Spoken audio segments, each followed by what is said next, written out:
Unit number 2માં આપણે આગળનો topic જોઈએ.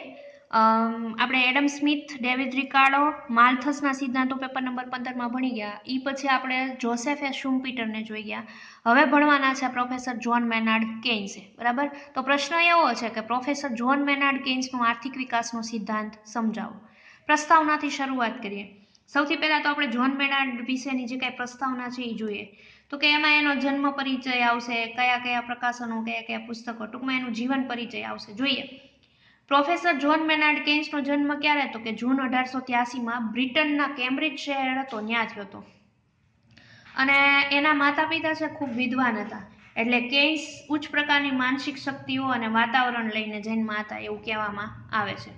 અને એઓએ કેમ્બ્રિજ યુનિવર્સિટીમાં મેથેમેટિક્સ સાથે ગ્રેજ્યુએટ કર્યું હતું અને અર્થશાસ્ત્ર ક્ષેત્રે અસાધારણ ખેડાણ ખેડ્યું હતું. કારણ કે પોતાના માતા પિતા વિદ્વાન હોય એટલે સ્વાભાવિક છે કે જે માનસિક શક્તિઓ છે એ મોટા પ્રમાણમાં એને મળેલી હોય. અને 20મી સદીના વિશ્વવિખ્યાત અર્થશાસ્ત્રી ગણવામાં આવે છે. કોને? તો કે જ્હોન મેનાર્ડ કેઇન્સને. એણે શું? તો કે તે નવીન અર્થશાસ્ત્રના દાતા છે અને તેમના આર્થિક વિચારોએ આધુનિક સમયમાં રાષ્ટ્રીય નીતિઓનું ઘડતર કરવા ચોક્કસ સંસ્થાકીય પાયો પૂરો પાડ્યો છે. બરાબર. હવે આપણે એના પ્રકાશનો જોવા જઈએ. તો કે પ્રોફેસર કેઇન્સના પ્રકાશનો છે એ કયા કયા છે? તો કે ઘણા બધા પ્રકાશનો લખ્યા છે. એમાં ઘણા બધા પુસ્તકો લખ્યા છે જે અર્થશાસ્ત્ર ક્ષેત્રમાં કેવું તો કે અસાધારણ પ્રદાન માનવામાં આવે છે. બરાબર. એણે એના પ્રકાશનો કેવા કેવા આપ્યા છે? તો કે પહેલું પ્રકાશન આપ્યું છે ટ્રેક ઓફ મોનિટરી રિફોર્મ 1923માં. એના પછી આપ્યું છે 1926માં the end and laziness fair. એના પછી આપ્યું છે એને economic possibility for our grandchildren. બરાબર. નિબંધ સ્વરૂપે એણે રજૂ કર્યો છે. પછી આપ્યું છે 1931માં એસે ઓન પરસ્યુએશન. એના પછી 1933માં આપ્યું છે ધ મીન્સ ઓફ હોસ્પિલિટી અને 1936માં એનું છેલ્લું પુસ્તક છે જે general theory of employment, interest and money. બરાબર. રોજગારી માટે, વ્યાજ માટે અને નાણાં માટે 1936માં પોતે એનું પુસ્તક લખેલું છે. આ ઉપરાંત એણે 400 જેટલા લેખો લખ્યા છે અને 50 જેટલા અવલોકનો અથવા તો અહેવાલો લખ્યા છે. અને આ બધામાં મૂડીવાદના જે આર્થિક વિકાસ છે એની અવરોધક સમસ્યા અંગે કેટલીક આધારભૂત એને બાબતોની ચર્ચા કરી છે. અને આ નવા યુગના નિર્માણ માટે એના પુસ્તકોમાં ઘણી બધી એવી કલ્પનાઓ રજૂ કરેલી છે, ઘણા બધા એવા ખ્યાલો રજૂ કર્યા છે. બરાબર. જે આવનારી પેઢી માટે કેવા? તો કે આવનારી પેઢી માટે એને મહાન અર્થશાસ્ત્રી તરીકે સ્વીકાર કરશે એવું માનવામાં આવે છે. એના પછી જોવા જઈએ કેઇન્સના આર્થિક વિચારો. ત્રીજો ટોપિક જોઈએ કેઇન્સના આર્થિક વિચારો પર તત્કાલીન પરિબળોની અસર. હવે કેઇન્સને આજે કઈ સિદ્ધાંતો આપ્યા એના ઉપર કઈ અસર હોય એને થઈ હશે. કેવી? તો કે પહેલી છે વ્યાપારવાદીઓની અસર. હવે કેઇન્સના લખાણોમાં વ્યાપારવાદીઓની સારી એવી અસર જોવા મળે છે. બરાબર. એને જે જનરલ થિયરીમાં અલગ પ્રકરણમાં વ્યાપારવાદી સિદ્ધાંતો અને માન્યતાઓની ચર્ચા કરી છે. વ્યાપારવાદીઓની અસર એના ઉપર એટલી બધી થઈ છે કે એનું એને જે લખાણ પુસ્તક રજૂ કર્યું એમાં અલગ જ એને શું કર્યું? તો કે વ્યાપારવાદી સિદ્ધાંતો અને માન્યતાની ચર્ચા કરી છે. અને વ્યાપારવાદીઓના નીચા વ્યાજના દર મારફત મૂડીરોકાણને પ્રોત્સાહન આપવાની નીતિ છે એને કેઇન્સે સ્વીકાર કર્યો છે. અને એમના મતે તો એને શું કર્યું? તો કે ઊંચા દરના વ્યાજો છે એ રાષ્ટ્રીય સંપત્તિના વિકાસમાં અવરોધરૂપ થાય છે. એટલે જો વ્યાજના દર નીચા હોય, વ્યાપારવાદીએ એવો સિદ્ધાંત રજૂ કર્યો હતો કે જેમ જેમ વ્યાજના દર નીચા હોય એમ એમ આર્થિક વિકાસ છે એ શક્ય બને. એટલે કેઇન્સ પણ એવું માને છે. બરાબર. અને 16મી અને 17મી સદીમાં જે કાંઈ આર્થિક વિચારો છે એ જૂના પુરસ્કાર રૂપે શું કર્યું છે એને? તો કે બધાય સાધનોના ઇષ્ટતમ રોકાણની સ્થિતિ પ્રાપ્ત કરી છે અને છૂટાછવાયા વિચારો આપ્યા છે. એના પછી એની બીજી અસર પ્રકૃતિવાદની અસર થઈ. હવે પ્રકૃતિવાદની અસરમાં જોવા જઈએ તો કે ઘણા બધા અર્થશાસ્ત્રોમાં હતા પ્રકૃતિવાદી, જેવા કે કેન્ટિલોન, ફ્રાન્સી, ક્વેન્સે વગેરેના વિચારો સાથે કેઇન્સના વિચારો મળતા આવે છે. બરાબર. દાખલા તરીકે એક એનું ઉદાહરણ આપ્યું છે કે રાષ્ટ્રીય આવકનું જો ચક્રાકારી પ્રવાહ છે એ પ્રવાહમાં બચતો દ્વારા વિક્ષેપ પાડવાનો ખ્યાલ છે એની સાથે કેઇન્સ હતા એ પોતે સહમત હતા. એના પછી ત્રીજી અસર એને એ થઈ છે પ્રશિષ્ટવાદની અસર. હવે પ્રશિષ્ટવાદમાં એડમ સ્મિથ જેવા જ અર્થશાસ્ત્રીઓ, દાખલા તરીકે લોડરલેન્ડ, સિસમોન્ડી, માલ્થસ, મેજર ડગલાસ, કેસલ વગેરેના લખાણોની કેઇન્સ પર મોટી અસર પડી છે. અને આ બધા અર્થશાસ્ત્રીઓએ શું કર્યું હતું? તો કે બચતને અલ્પ વપરાશનું કારણ ગણ્યું હતું અને એની ટીકા કરી હતી, જેનો કેઇન્સે શું કર્યો છે? તો કે સ્વીકાર કર્યો છે. એના પછી સમાજવાદની અસર. તો કે સમાજવાદની અસરમાં આવશે ડડલી ડિલાર્ડ, જ્હોન રોબિન્સન જેવા અર્થશાસ્ત્રીઓ નોંધે છે. અને પ્રોધો અને માર્ક્સ જેવા સમાજવાદી લેખકો હતા એના લખાણોથી પણ જ્હોન મેનાર્ડ કેન્સ છે એ પ્રભાવિત થયા હતા. એના પછી છે આધુનિક અર્થશાસ્ત્રીઓની અસર. આધુનિક અર્થશાસ્ત્રીઓની અસરમાં આપણને ખબર છે કોણ કોણ અર્થશાસ્ત્રીઓ આવે તો કે લેડરલ, ફિશર અને હોટ્રોએ જે કાંઈ બચત અને મૂડીરોકાણ વચ્ચેના સહસંબંધનો અભાવ આપ્યો હતો એવો એને ખ્યાલ રજૂ કર્યો હતો. એની સાથે શું તો કે એની સાથે કેન્સ છે એ સહમત થયા અને એ પાછળથી એણે શું કર્યો તો કે એ વિચારોને ધ્યાનમાં લઈને પાછળથી એ સિદ્ધાંતોનો વિસ્તારક દ્વારા સમજાવ્યો. અને એણે માર્શલનો જે આવક અને ખર્ચનો સિદ્ધાંત હતો એને પણ શું કર્યો હતો કે લાંબા ગાળાના ખ્યાલ તરીકે એણે વિકસાવ્યો. બરાબર. એના પછી છે 1930ની વિશ્વવ્યાપી મંદીની અસર. 1930માં જે વિશ્વવ્યાપી મહામંદી આવી એમાં કેન્સના લખાણોને વધારે વાસ્તવદર્શી અને ઉપયોગવાદી બનાવવામાં 1930ની જે વિશ્વવ્યાપી મહામંદી આવી એને ફાળો નોંધાવ્યો. બરાબર. એના પછીનો આપણો ચોથો ટોપિક જોઈએ કેન્સના આર્થિક વિકાસના સિદ્ધાંતો અંગેની સમજૂતી. કેન્સે જે કંઈ સિદ્ધાંતો આપ્યા એની સમજૂતીમાં આપણે લઈ લઈએ પહેલા તો કેન્સનું મૂડીવાદ અંગેનું દ્રષ્ટિબિંદુ. બરાબર. કેન્સનું મૂડીવાદ અંગેનું દ્રષ્ટિબિંદુ. તો જોવા જઈએ આપણે 1776માં ઇંગ્લેન્ડમાં જે કાંઈ ઔદ્યોગિક ક્રાંતિ પેદા થઈ હતી અને એ ઔદ્યોગિક ક્રાંતિએ મૂડીવાદને જન્મ આપ્યો હતો અને એ સમયે કેન્સનો જન્મ થયો હતો અને ધીમે ધીમે કેન્સ જેમ મોટા થતા ગયા એ મૂડીવાદ અને પૂર્ણ કળાએ ખીલેલો હતો અને આ મૂડીવાદે જ શું કર્યું હતું કે આર્થિક વિકાસને ગતિ આપવામાં ખૂબ મૂલ્યવાન ફાળો આપ્યો. પરંતુ મૂડીવાદની આંતરિક નબળાઈઓને કારણે એણે શું કર્યું હતું કે અનેક દૂષણોને જન્મ આપ્યો અને કાર્લ માર્ક્સે મૂડીવાદે જે કંઈ પેદા કરેલ શ્રમિકોના શોષણ અને આર્થિક સત્તાનો જે વધતો જતો કેન્દ્રીકરણ દ્રષ્ટિ હતો એને સમક્ષ ધ્યાનમાં રાખીને એણે જે કંઈ ભવિષ્યવાણી કરી હતી એની સાથે શુમ્પીટર પણ સહમત થયા અને એણે તો ત્યાં સુધી કીધું હતું કે મૂડીવાદ સ્વયં પોતે જ્યાં સુધી વિનાશના બીજ વાવી રહ્યું છે કારણ કે શોષણમાંથી બચવા માટે આર્થિક સામાજિક ક્રાંતિ પેદા થશે અને એના દ્વારા મૂડીવાદનો અંત આવશે. એ જ રીતે પ્રોફેસર શુમ્પીટર શું ગણે છે તો કે મૂડીવાદનો અંત જ એની સફળતાઓમાં રહેલો છે. બરાબર. એટલે આથી જ કાર્લ માર્ક્સ અને પ્રોફેસર શુમ્પીટર છે એ મૂડીવાદી અર્થતંત્ર અંગે વિનાશની ભવિષ્યવાણી કરનારા અર્થશાસ્ત્રીઓ હતા અને આપણને ખબર છે મૂડીવાદનું પતન ત્યારે જ થાય એટલે કાર્લ માર્ક્સ અને જ્હોન મેનાર્ડ કેન્સ છે એનો મૂડીવાદનું જે કંઈ ભવિષ્યવાણી કરી હતી એ સંપૂર્ણ સાચી ઠરે છે. બરાબર. એના પછી જોવા જઈએ કેન્સનો આર્થિક વિકાસનો સિદ્ધાંત અને તેના સાધનો. કેન્સનો જે આર્થિક વિકાસનો સિદ્ધાંત છે એના સાધનોમાં તો કે પહેલું લઈ લે છે પૂર્ણ રોજગારીનો સિદ્ધાંત. બરાબર. પૂર્ણ રોજગારીના સિદ્ધાંતમાં કેન્સ કહે છે કે કોઈ પણ દેશમાં એની કુલ રાષ્ટ્રીય આવક પર જ રોજગારીનો આધાર હોય છે. આપણને ખબર છે. બરાબર. કોઈ પણ દેશમાં રોજગારીનો આધાર છે એ કોના તો કે વ્યક્તિ ઉપર હોય અને વ્યક્તિનો આર્થિક વિકાસ ત્યારે જ થયો કહેવાય કે રોજગારી એને પૂરતા પ્રમાણમાં મળતી હોય. બરાબર. તેથી રાષ્ટ્રીય આવકનું પ્રમાણ જેટલું વધારે હોય એટલું જ રોજગારીનું પ્રમાણ વધારે હોય અને એથી ઉલટું ક્યારેક એવું બને કે રાષ્ટ્રીય આવકનું પ્રમાણ જેટલું ઓછું હોય એટલું રોજગારીનું પ્રમાણ પણ ઓછું હોય.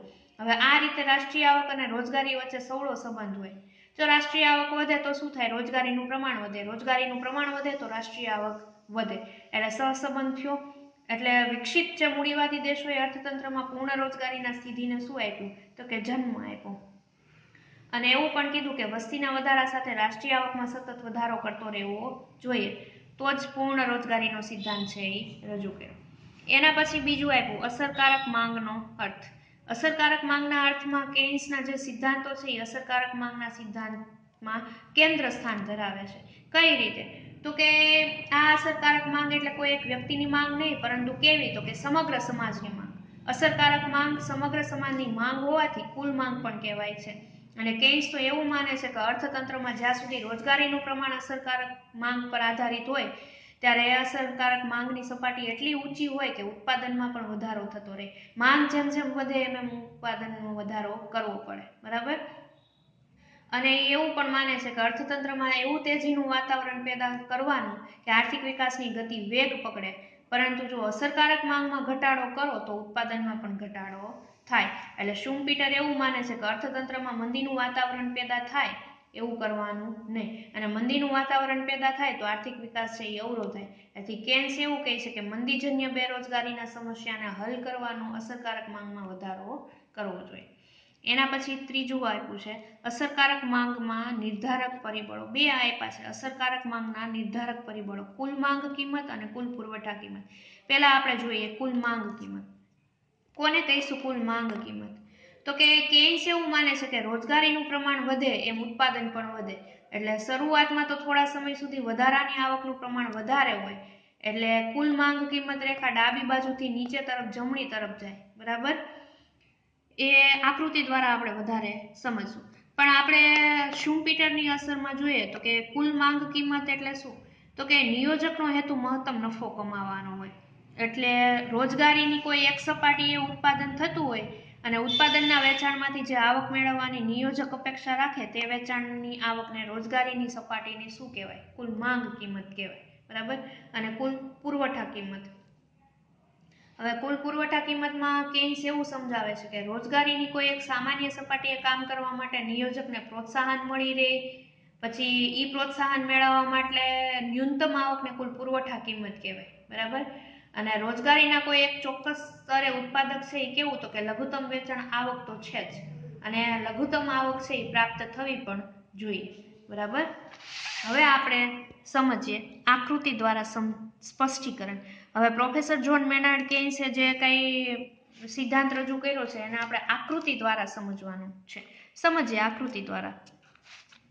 તો કે અહીંયા આકૃતિ દ્વારા સ્પષ્ટીકરણ કર્યું છે એમાં ઓ વાય ધરી એટલે કે ઓ અને વાય ધરી ઉપર શું લીધું છે? તો કે કુલ માંગ કિંમત અને કુલ પુરવઠા કિંમત લઈ લીધી છે. અને ઓ એક્સ ધરી ઉપર શું લીધું છે? તો કે રોજગારી, બરાબર. પહેલા આપણે આકૃતિ જોઈ લઈએ, બરાબર. ઓ વાય ધરી અને ઓ એક્સ ધરી. ઓ એક્સ ધરી ઉપર લીધું છે રોજગારી, ઓ વાય ધરી ઉપર લીધું છે કુલ માંગ કિંમત અને કુલ પુરવઠા કિંમત, બરાબર. પછી અહીંયા 45 અંશે ઓ થી એન લીધું છે, એને શું કીધું છે? તો કે અસરકારક માંગ. ઓ થી એફ લીધું છે, ઓ થી એમ લીધું છે, એમ અને પી ઈ, બરાબર. અને અહીંયા એફ અને એસ. પછી ઓ થી લઈને જ્યાં સુધી કુલ માંગ કિંમત રેખા આપી છે અને ઓ થી લઈને પી સુધી કુલ પુરવઠા કિંમત રેખા આપી છે, બરાબર. આ થઈ ગયો એનો ગ્રાફ. હવે આપણે પાંચમો ટોપિક જોઈએ આકૃતિની સમજૂતી, બરાબર. આકૃતિની સમજૂતી આપણે આના ગ્રાફ ઉપરથી જોતા જઈએ. તો સૌથી પહેલા શરૂઆત કરીએ આપણે. ઓ એક્સ ધરી ઉપર શું લીધું છે? તો કે રોજગારીનું પ્રમાણ. અને ઓ વાય ધરી ઉપર શું લીધું છે? તો કે કુલ માંગ કિંમત અને કુલ પુરવઠા કિંમત લીધી છે, બરાબર. બીજું એવું આપણે માનીએ કે કેન્સ એવી માન્યતા ધરાવે છે કે રોજગારીના વધારાનું પ્રમાણ અને કુલ પુરવઠા કિંમતમાં થતારાનું વધારું છે એ બંને કેવા? તો કે સરખા જ હોય. એટલે જો અહીંયા એવું જ કીધું છે કુલ માંગ કિંમત અને કુલ પુરવઠા કિંમત અને રોજગારીનું પ્રમાણ જેમ જેમ વધતું જાય એ કેના બરાબર હોય? તો કે કુલ પુરવઠા કિંમત રેખા અને કુલ માંગ કિંમત રેખા બરાબર હોય, સરખા જ હોય, બરાબર. આથી કુલ પુરવઠા કિંમત રેખા પાયાની રેખા ઓ એક્સ સાથે એટલે કે ઓ એક્સ સાથે 45 અંશનો ખૂણો બનાવે તે રીતે દોરી શકાય. આપણે જો દોર્યો જ છે, બરાબર. હા. પછી આગળ જોઈએ કે કુલ પુરવઠા કિંમત રેખા એટલે કે કુલ પુરવઠા કિંમત રેખા આ, બરાબર. કુલ પુરવઠા કિંમત રેખા અને કુલ માંગ કિંમત રેખા એકબીજાને જો આ અને આ એકબીજાને ક્યાં છેદે છે? તો કે એસ બિંદુએથી છેદે છે. આથી એસ બિંદુ ઈ શું થયું? તો કે અસરકારક માંગ. જો અહીંયા લખ્યું છે એસ બિંદુ ઈ શું થયું? તો કે અસરકારક માંગ દર્શાવે છે, અસરકારક માંગનું બિંદુ દર્શાવ્યું છે. હવે એસ બિંદુ એટલે કે આ બિંદુથી શું? તો કે એસ બિંદુએથી ઓ એક્સ ધરી ઉપર, ઓ એક્સ ધરી પર લંબ રેખા, જો લંબ રેખા છે ને, લંબ રેખા છે, બરાબર. અને લંબ રેખા દોરતા આપણને શું મળે છે? તો કે રોજગારીનું પ્રમાણ. જો અહીંયા રોજગારીનું પ્રમાણ દર્શાવ્યું છે, બરાબર. આકૃતિમાં જોઈ શકાય આપણને કે અસરકારક માંગ છે એ એસ બિંદુએથી નક્કી થાય છે અને ઓ ઈ, બરાબર. ઓ ઈ ક્યાં છે? ઓ ઈ તો કે અહીંયા, બરાબર. રોજગારીનું પ્રમાણ નક્કી થાય છે એટલે કે આના જેટલું. હવે ઓપી અને ઓ ઈ, બરાબર, શું દર્શાવે છે? તો કે રોજગારીનું પ્રમાણ દેખાય છે કે તમે જેમ જેમ કુલ પુરવઠા કિંમત રેખા તરફ જાઓ, કુલ માંગ કિંમત રેખા તરફ જાઓ એમ ઓ થી એફ શું થાય છે? તો કે ઓ થી એફ રોજગારીનું પ્રમાણ વધે છે. એનાથી આગળ આપણે જઈએ તો કે ઓ એમ, બરાબર. ઓ એમ જેટલી રોજગારી આપવામાં આવે તો કુલ માંગ કિંમત રેખા કેટલી થાય? તો કે એફ એમ જેટલી એટલે કે આટલી, બરાબર. હવે અહીંયા એવું આપણને કહે છે કે જેમ જેમ તમે OM એટલે કે રોજગારી તરફ આગળ વધતા જાઓ એમ એમ એની માંગ રેખા છે એ કેટલી થાય તો કે FM જેટલી થાય, બરાબર. અને કુલ પુરવઠા કિંમત કેટલી જાય તો કે કુલ પુરવઠા કિંમત થાય PM જેટલી. જો અહીંયા P અને M આપેલું છે, બરાબર. પુરવઠા કિંમત કેટલી થાય તો કે PM જેટલી થાય, બરાબર. અને માંગ કિંમત રેખા એટલે કે અહીંયા માંગ કિંમત રેખા અને પુરવઠા કિંમત રેખા છે એ કેવી છે તો કે PM જેટલી થાય અને માંગ કિંમત રેખા કરતા પુરવઠા કિંમત છે એ વધારે છે, આપણને ખબર છે. જો અહીંયાથી આપણને ખાલી શું દેખાય તો કે માંગ કિંમત રેખા, બરાબર. પણ OP થી લઈએ એટલે કુલ પુરવઠા કિંમત કેટલી તો કે માંગ કિંમત રેખા કરતા વધારે છે, બરાબર. અને પછી આપણે જોવા જઈએ OE જેટલું તો કે OE જેટલી રોજગારી નક્કી થાય અને ઈ રોજગારીનું કેવું તો કે સમતોલ પ્રમાણ છે એ દર્શાવાય છે, બરાબર. આ થઈ ગઈ આકૃતિ દ્વારા સ્પષ્ટીકરણ, બરાબર. અને છેલ્લે જોઈએ છઠ્ઠો ટોપિક કેઇન્સના સિદ્ધાંતના સાધનો. હવે કેઇન્સે આ જે કઈ સિદ્ધાંતો આપ્યા એના સાધનો તરીકે બે લીધા છે. કયા કયા તો કે વપરાશ વૃત્તિ અને બચત વૃત્તિ. વપરાશ વૃત્તિ ઉપર કેઇન્સે ભાર મૂક્યો છે અને બચત વૃત્તિ ઉપર ભાર મૂક્યો છે. જોઈએ વપરાશ વૃત્તિ કોને માને છે કેઇન્સ તો કે વપરાશ વૃત્તિમાં કેઇન્સ એવું માને છે કે કોઈ પણ અર્થતંત્ર હોય રોજગારી વધારવા માટે કેવું તો કે રોજગારી વધારવા માટે અસરકારક માંગમાં વધારો કરવો જોઈએ, બરાબર. અને અસરકારક માંગમાં વધારો કરવા માટે વપરાશ ખર્ચ અને મૂડીરોકાણને શું કરવું પડે તો કે વધારવો પડે. અને આ બંને પ્રકારના ખર્ચમાં વધારો કરવા માટે શું હોવું જોઈએ તો કે વાસ્તવિક આવકમાં વધારો હોવો જોઈએ. જ્યાં સુધી વાસ્તવિક આવકમાં વધારો નહીં હોય ત્યાં સુધી અસરકારક માંગમાં વધારો થાય નહીં, બરાબર. સ્વાભાવિક છે ને કે પબ્લિક અથવા તો જનતાના હાથમાં અથવા તો પ્રજા લોકોના હાથમાં પૈસા હોય, બરાબર, તો જ માંગ કરશે. અને માંગ સંતોષવા માટે શું કરશે તો કે માંગ સંતોષવા માટે પુરવઠા અથવા તો ઉત્પાદનમાં વધારો કરો એવી માંગ સર્જશે. જ્યાં સુધી લોકોના હાથમાં પૈસા જ નથી ત્યાં સુધી માંગ ઉપર કાંઈ અસર થશે નહીં. એટલે શું કરશે તો કે વપરાશ ખર્ચનો આધાર કોના ઉપર આપણને બધાને ખબર છે કે આવક ઉપર રહેલો છે. એટલે જેમ જેમ વપરાશ ખર્ચ આવકનું વિધેય છે અને લોકો પોતાની આવકમાંથી કેટલી રકમ વાપરી નાખવા તૈયાર થાય એને વપરાશ વૃત્તિ કહે છે, બરાબર. લોકોના હાથમાં જેમ જેમ પૈસા હશે વધારે એમ એ શું કરશે તો કે વપરાશ કરશે, કોઈ પણ વસ્તુ માટે માંગ કરશે અને માંગને પૂરી પાડવા માટે શું કરશે તો કે પોતાના પૈસા ખર્ચશે, બરાબર. અને બીજા સાધન તરીકે એણે લીધું છે બચત વૃત્તિ, બરાબર. બચત વૃત્તિ જોઈએ તો કે બચત વૃત્તિના અર્થમાં શુમ્પીટર એવું કહે છે કે લોકો જે આવક પ્રાપ્ત કરે છે એમાંથી એ ભાગ વપરાશ પાછળ ખર્ચાય છે તેને આવકમાંથી બાદ કરી જે બાકી રકમ વધે એને બચત કહેવાય, બરાબર. અને બચત વિધેય પર આવકનું વિધેય છે એટલે બચત વૃત્તિ છે એ કોના ઉપર આધાર રાખે તો કે વપરાશ ખર્ચ ઉપર આધાર રાખે છે, બરાબર. આ બે સિદ્ધાંતના સાધનો છે કેઇન્સે પોતાના સિદ્ધાંતમાં લઈ લીધા છે. અહીંયા આપણે જોઈ ગયા કેઇન્સનો સિદ્ધાંત, બરાબર.